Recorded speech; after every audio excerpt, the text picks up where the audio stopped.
시장의 최강자들과 함께하는 최강 클래스 시간입니다. 오늘도 레전드 어드바이저 두 분과 함께합니다. 먼저 주식명가 MTNW 임광빈 어드바이저 연결해 보겠습니다. 위원님 어서 오세요.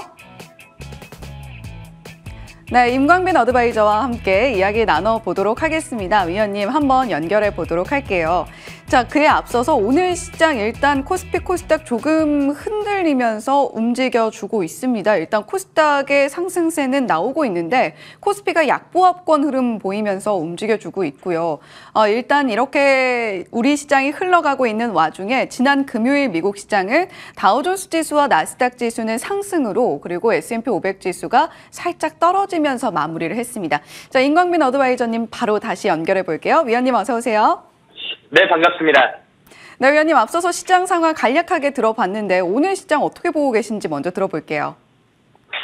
제가 몇 주 전에 그런 말씀을 드린 적이 있어요. 미국 시장이랑 유럽 시장이 잘 가는데 우리나라 주시장은 생각보다 미국이랑 유럽과 비교했었을 때 탄력이 좀 떨어진다. 네, 근데 그 이유가 있다라는 말씀을 드렸죠.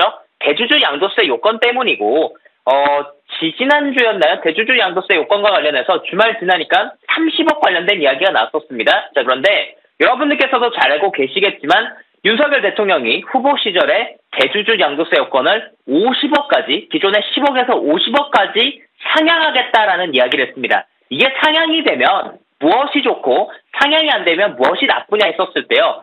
기존에 지금 10억을 유지하게 되면 무엇이 문제냐면 12월 달이 되면 개인 투자자분들 중에 큰손 투자자분들이 계시죠. 종목 단계 10억 이상 또는 부부 합쳐서 10억 이상을 보유하고 계신 분들이 이게 시세 차익이 나게 되면 세금을 추가적으로 또 내야 됩니다. 이런 것들 때문에 10억의 물량을 좀 줄여내는 것들이 12월 달에 있다 보니까 아무래도 시가총액이 큰 종목들 위주로 매물이 나왔었어요. 그리고 그 매물이 나올 걸 알기 때문에 외인기관 투자자들이 적극적으로 코스피 대형주나 2차전지, 코스닥에 이런 수급이 많이 들어오는 종목들 있죠. 외국인 기관 투자자들이 좋아할 만한 총 상위 종목들을 매수를 잘 안 해주었는데 이게 10억에서 50억까지 상향되게 된다고 한다면 이 매도 물량이 나오지 않을 가능성이 높고 이것이 시장에 호재로 작용을 하게 될 것입니다. 자, 그리고 이번 주말 사이에 그런 뉴스들이 있었죠. 그래서 50억이 될지 안 될지가 좀 관건일 것 같고 50억이 확정이 된다라고 된다면 큰손 투자자들이 12월 달부터 매수세가 유입될 가능성이 있고요. 그리고 그 큰손 투자자분들은 거의 대부분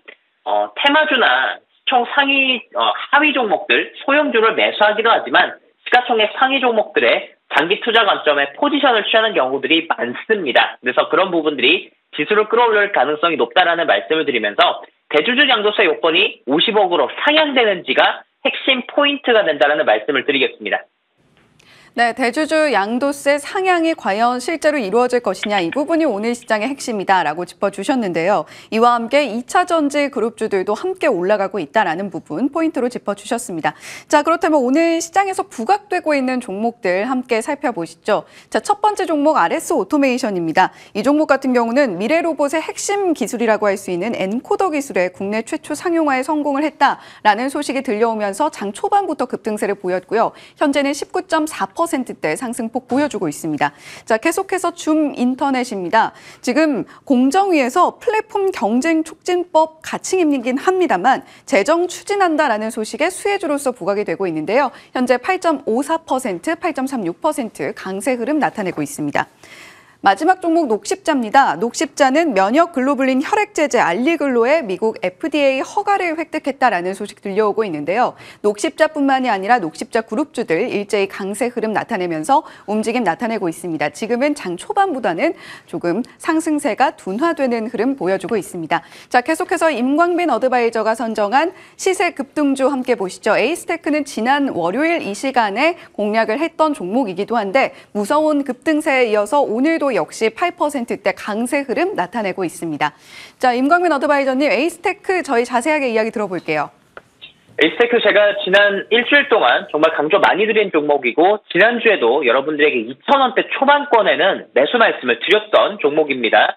자, 이 주식은 이제 바닥을 찍었고 내일이죠. 내일 12월 19일 정말 중요한 일정 중에 하나인데 345억의 3자 배정 유상증자 납입일입니다. 이게 납입이 된다고 한다면 경영권이 넘어가게 되는 것이고요. 회사에도 이제 자금이 본격적으로 들어오면서 재무구조도 개선이 될 것이고, 이제 또 내년이 되게 됐었을 때 미국의 대선이 있죠. 미 대선의 후보가 어떤 당에서 나오든 간에 미국의 통신 인프라에 대한 투자 이야기를 하게 될 가능성이 높습니다. 그와 관련해서 에이스테크 통신 장비주로서 핵심 종목이라는 말씀을 드렸고, 자, 이 주식이 이번 달 들어서 30%가 넘게 올라왔어요. 여기서 이제 중요한 가격은 2,300원대를 안착하고 이전의 고점이었던 2,450원을 넘기면서 2,500원을 넘어가는 흐름이 나와야 됩니다.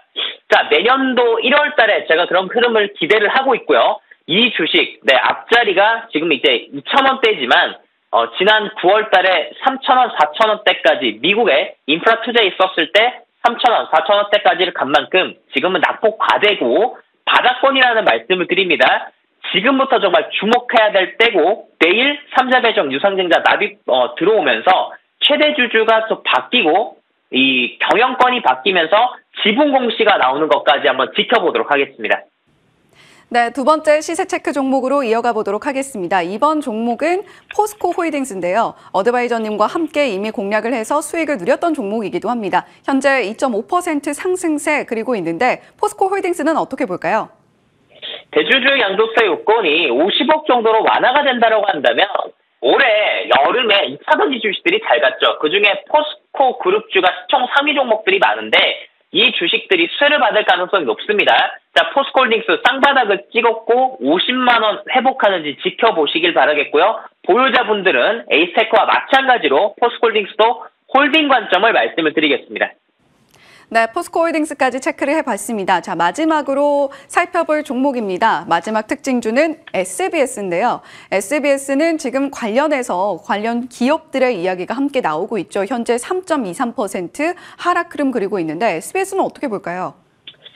이 주식은 뭔가 공략주라기보다는 여러분들께서 알고 계시면 좋을 만한 이슈가 있어서 말씀을 드립니다. 태형건설이 최근에 부도 이야기가 돌고 있습니다. 워크아웃 얘기가 돌고 있고 잘 알고 계시겠지만 PF 관련된 얘기들이 많이 나오죠. 부동산 프로젝트 파이낸싱과 관련해서 부동산 가격이 많이 떨어지고 고금리로 올라가다 보니까 부동산 쪽에서 지금 손해가 많이 보고 있는데 태형건설이 여기서 자금 상황이 더 안 좋아지게 된다고 한다면 TY홀딩스가 태형건설의 최대 주주고 또 SBS의 최대 주주가 TY홀딩스입니다. 이 TY홀딩스에서 태형건설을 살리기 위해서 현금을 마련하기 위한 다양한 방법들이 있죠.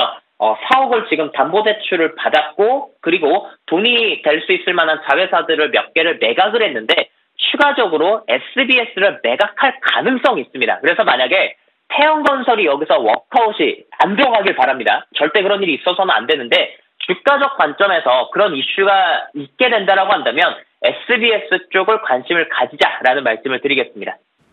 네, 지금 오전장에서 시세 포착할 만한 종목들 함께 임감균 어드바이저님과 함께 살펴봤습니다.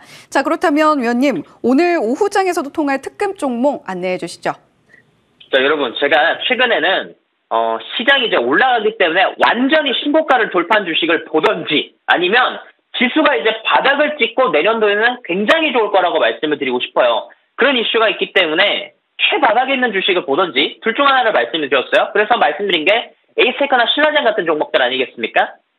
자, 마찬가지입니다. 최바닥권의 주식이고요. 바이오 주식들을 좀 보셨으면 좋겠고, 자, 4월 달에 미국의 신약 허가 관련된 이슈가 있는 HLB 그룹주를 관심 있게 보시길 바랍니다. 오늘 공략주는 최고가에서 90% 이상 빠진 HLB 글로벌을 말씀을 드리겠습니다. 신라젠과 마찬가지로 신약개발 기업이고 신약개발 기업들을 제가 관심 있게 보시라는 말씀드렸죠. 신라젠도 상가 같고요. HLB도 최근에 외국인 투자자들이 굉장히 많이 들어오고 있는데 그중에서 공략주는 HLB 글로벌을 말씀을 드립니다. 자, 차트 보겠습니다. HLB 글로벌 차트 한번 볼게요. 자, 이렇게 크게 보시면요. 이걸로 그냥 설명 끝났습니다. 고점에서요. 90% 빠졌어요. 업황이 다시 돌아가고 HLB 4월 달에 FDA 리보세라닙 승인 관련된 기대감이 커진 상황입니다. 자, HLB 글로벌 4,550원대 또는 4,600원대까지 매수하시면 좋겠고 1차 목표가는 6,000원, 손절은 4,000원을 말씀드리겠습니다. 네, 오늘 임광민 어드바이저님의 승부수 HAB 글로벌에서 얻어볼 수 있을 것 같습니다. 자, 위원님이 또 오늘 공개 방송이 있다고 하시는데요. 오늘 오후 2시 40분부터 시작이 되니까요. 임광민 어드바이저님과 함께 꼼꼼하고 확실한 마감 전략까지 챙겨가시면 좋을 것 같습니다. 지금까지 주식명가 MTNW 임광민 어드바이저님과 함께 이야기 나눠봤습니다. 위원님 오늘 말씀 고맙습니다. 네, 고맙습니다.